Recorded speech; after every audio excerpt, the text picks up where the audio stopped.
To set corner action for top left to increase the media volume level in Samsung Galaxy S23 Ultra, swipe down the top of the screen and then tap setting icon.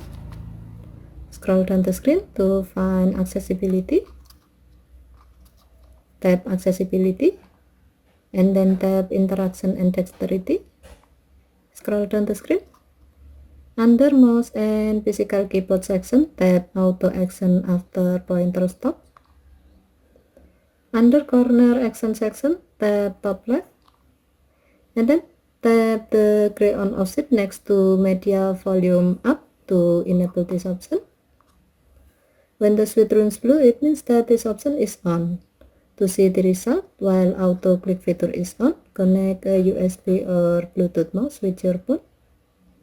Once done, now you can easily increase the media volume level by hovering and stopping your mouse pointer on the top left corner of the screen.